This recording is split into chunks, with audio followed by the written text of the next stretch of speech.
The Honorable, the Chief Justice and the Associate Justices of the Supreme Court of the United States. Oyez, oyez, oyez. All persons having business before the Honorable, the Supreme Court of the United States are admonished to draw near and give their attention.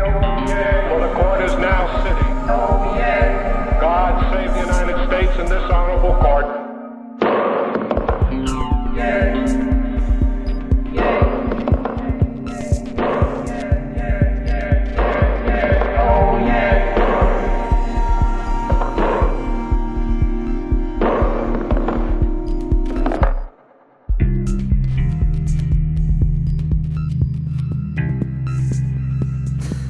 Okay, ready? Yeah. This is More Perfect. I'm Jad Abumrad here with Julia Longoria. Hello. Hello, Julia.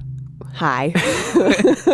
Okay, so we've been getting this question from listeners, and it's something I've always wondered too. Listening to the song we just heard, the "Oh Yay, Oh Yay," who is that man who's singing so like soulfully and rhythmically? And we located him. I understand that in your retirement you might be doing some dancing. I dance now, at least once a week for about 3 hours. Alfred Wong, Marshal of the Supreme Court from 1976 to 1994. He's a New Yorker, son of Chinese immigrants. He earned a Bronze Star Medal in World War II. He worked in the White House, and he loved to dance. What style? Ballroom dancing, where I watch other people dance and steal some of their steps.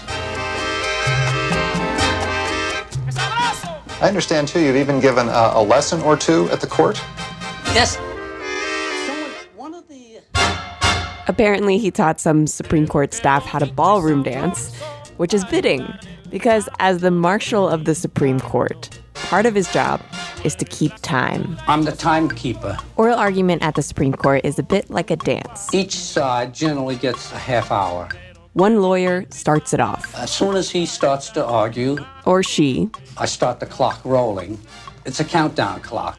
That first lawyer presents to the 9 justices, and the justices kind of lead. They interrupt, asking questions. When it gets down to about 5 minutes, I press a switch in which a white light appears at an lectern.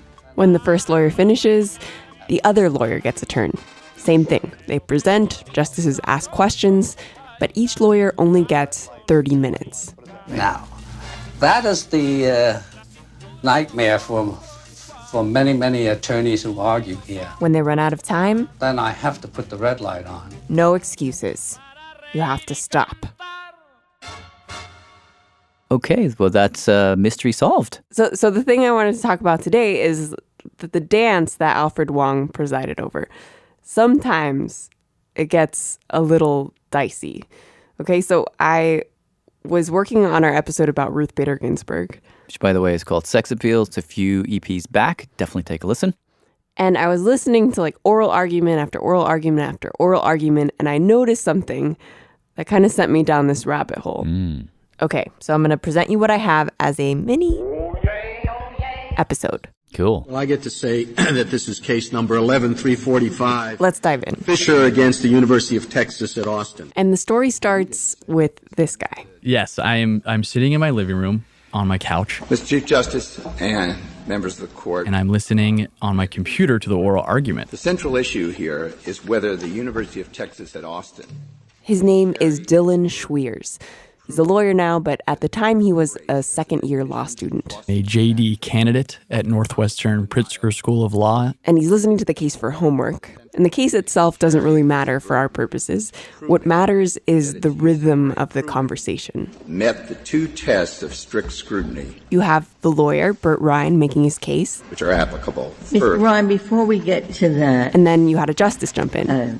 Because the court is supposed to raise it on its own. In this case, Ruth Bader Ginsburg. So I'm sitting there listening Dylan doesn't think much of this particular moment because he knows from his professor. I'm Tonya Jacoby. I am a professor of law at Northwestern Pritzker School of Law. That interruptions are just part of the deal. The justices do interrupt the advocates constantly, but that's expected. The rule is that the justices are allowed to interrupt the lowly lawyers, but not the other way around. No, there is this rule that says directly, if a justice begins talking, you, as the advocate, cease talking immediately. Lawyers are not allowed to interrupt, which is why, as he's listening, this other moment really caught his ear. Part of the damage claim was premised directly on the constitutional issue. It's a moment where the lawyer Burt Ryan is talking. Get past Texas versus Lesage. Justice Sotomayor steps in. Lesage says that mere use of Burt race backs is not down. Cognizable injury sufficient for standing. But then You still haven't answered how Lesage gets away from that. Well, But Lesage- give me another. Well, I think Damages. they start to kind of bicker. Burt Ryan, the advocate, and Justice Sotomayor are essentially having an argument amongst themselves, going back and forth, back and forth. Virtually all white. and that is And incorrect. why? And that is And an you're assumption saying that no. has no basis in this record. Oh, but it's a there is. stereotypical No, racist it's not. assumption. That's It's what it is. not, because for with all reality- deference. So much so that Justice Sotomayor said, Let me finish my point. "Let me finish my point." For a justice to say, "Let me finish my point," that is, that to me was very striking. He's right. For their education. Because he's a subordinate walking into their house. He's like, that's against the rules. And he keeps listening, and he starts to notice that this moment kind of keeps happening. What does a critical mass? So your question is whether what your point. Again and again, the female justices just keep getting interrupted. And I could not believe the amount of times that it happened. I remember I opened up a Word doc and I wrote and said, term paper idea, men interrupting women on the Supreme Court. So at this point, my ladies in the house might be thinking, okay, Dylan, I'm shocked to find that gambling is going on in here. real shocker. If you were to ask my fiance about this, I think she would describe the whole thing as ironic. So I'll let you. Yeah, I mean, other scholars, from linguists to psychologists, have shown that women get interrupted. I'm really happy for you. I'm gonna let you finish. That's called business. I did not. In pretty much every forum. Do you know? Sorry, Do you mind if I ask this question? I just want to. That's okay. What's so striking So about it's not so we don't have just shadows. CFT duality is that there's enough information. Oh, I'm sorry. I always get heckled. Yeah, so men interrupting women, not exactly front page news, but no one had ever done a systematic quantifying of this phenomenon on the Supreme Court. So what Dylan and Tanya decided to do was take all the audio from Supreme Court years 2004 to 2015. They feed it into the computer. This is hundreds of thousands of words. Actually, what they fed into the computer were transcripts, not actual audio, but whatever. And they did hand code a few additional years, including when Sandra Day O'Connor was on the court. But to identify the actual interruption points, they had the computer look for dashes. Every time anyone gets interrupted on the Supreme Court, 2 little dashes pop up in the transcript. So Tanya and Dylan created an algorithm that would be able to count the dashes that were interruptions. Do you think the change has to happen overnight? And do you think it's... Can I? Let me guess. The female justices were interrupted the most number of times. Well, technically, no. Really? The most number of interruptions actually happened between 2 men. So Scalia and Breyer did not get along. But you've not given us a rational basis except to repeat the word morality. Yes, the rational basis is that the state thinks it immoral, just as the state thinks adultery immoral. Or teaching German. Justice Scalia, who died last year, leaned conservative. Breyer leaned liberal. They spent about 21 years on the court together. And during that time, they were constantly up in each other's grill. And Justice Scalia interrupted Justice Breyer 4 times more often than any other individual justice, except for Justice Breyer, who was interrupting Justice Scalia, who was twice as much. But it would have. Oh, so ideology trumps gender. That's kind of, I don't know, hopeful? No. Because that spat between Breyer and Scalia, it's really an aberration. Even though these two men were actually interrupting each other an awful lot, we still managed to find a very large gender effect.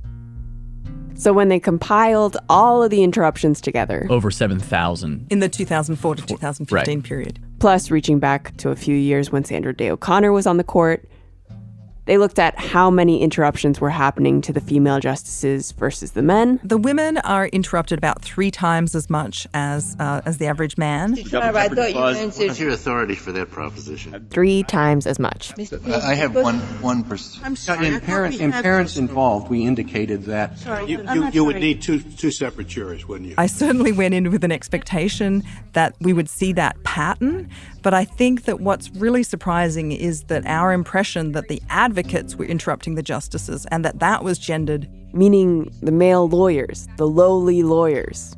Even they felt they could interrupt the female justices. That was shown to be systematic was really shocking because speech patterns like interruptions are a product of dominance, and so men interrupt a lot because they have traditionally been dominant within society. But that means that if a woman is in a position of clearly demarcated higher power than the man, then the man should not be interrupting the woman. And in terms of the justices interrupting each other, was there one master interrupter? Yes, in fact, absolutely.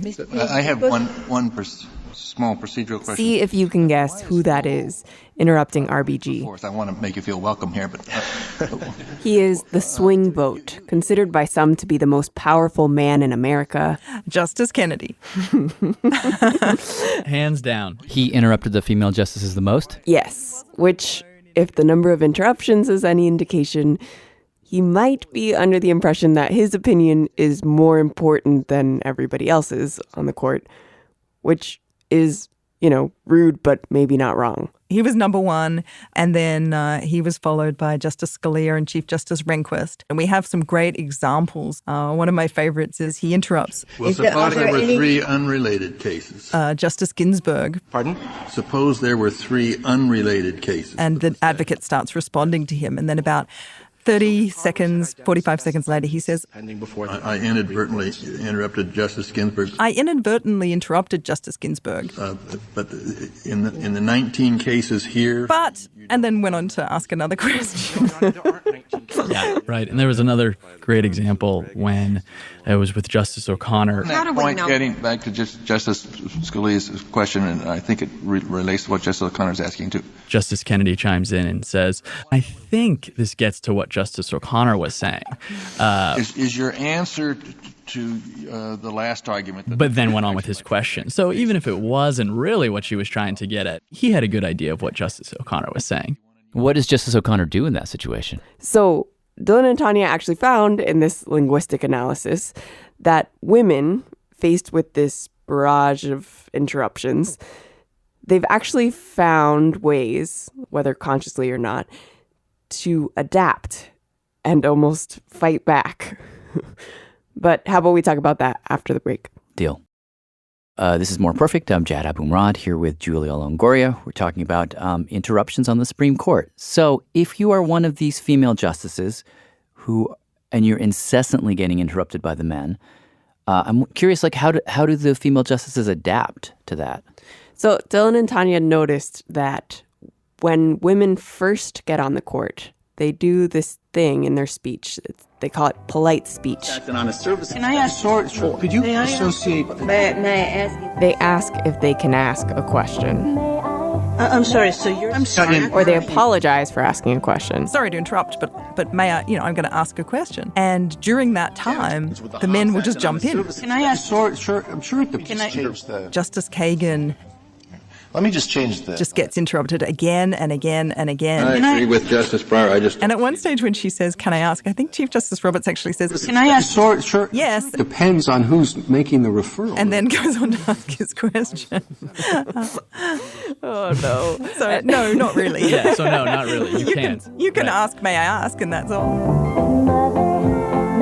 But over time, Tanya and Dylan find that eventually the female justices find a way to adapt to the situation. What we did notice over time is that their use of that language definitely decreased. All 4 of the women show significant reductions in their use of that polite language. Some of the justices never quite get down to the level of male speech. Most of the men enter the court not using that language much at all.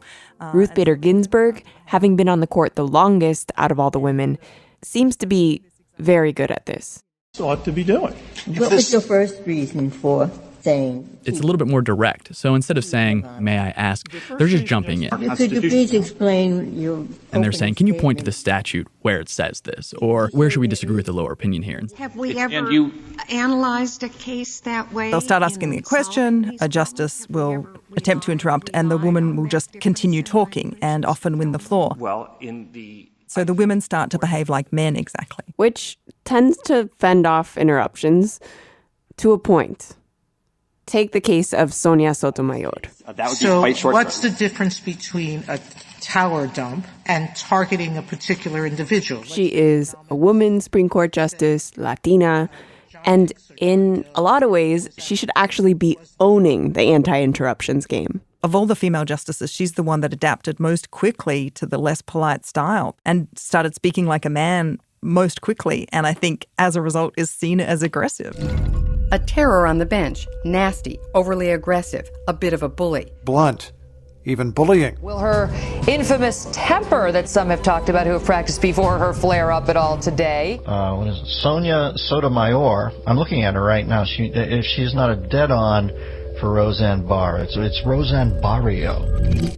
And so I've heard a lot of people say, oh, Justice Sotomayor, she's very aggressive, she talks a lot. And the numbers don't really support that. She talks about as much as the average man. Sotomayor is also the woman who gets interrupted the most. So you're damned either way, right?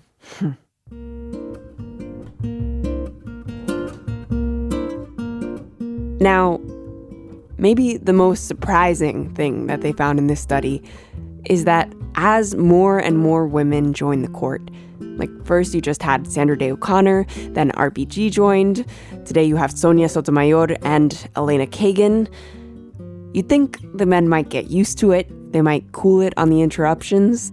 Yes. And?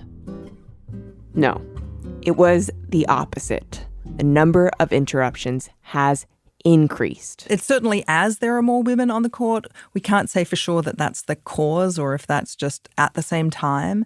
But given that there is so much interruption of women disproportionately, and the rate at which women are being interrupted seems to be increasing particularly in the last 4 years since there have been 3 women on the court. It does seem to be in line with other research in areas such as Congress and the boardroom that show that as more women enter a traditionally male domain, the men become actually more aggressive rather than getting used to the idea. So when there are a few token women, they can live with that. But as the numbers increase to, a significant plurality, then the men start, really interrupting the women. Oh, no. Like it could be that there's a sort of hump that eventually you get over. Maybe if we had half of the court being women, eventually the men would settle down and get used to the idea. Maybe. RBG gets this question all the time as the most senior woman on the court. When do you think it will be enough? When will there be enough women on the court? And my answer is, when there are 9. Thank you, Julia. You are welcome.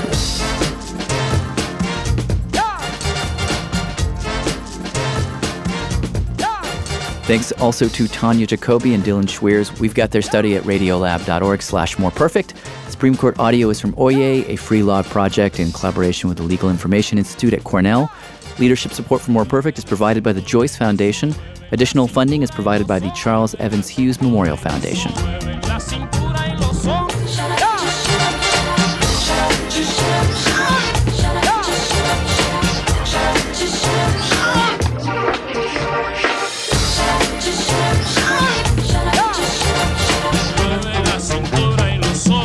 La cintura y los hombros, mueve la cintura y los hombros, mueve la cintura.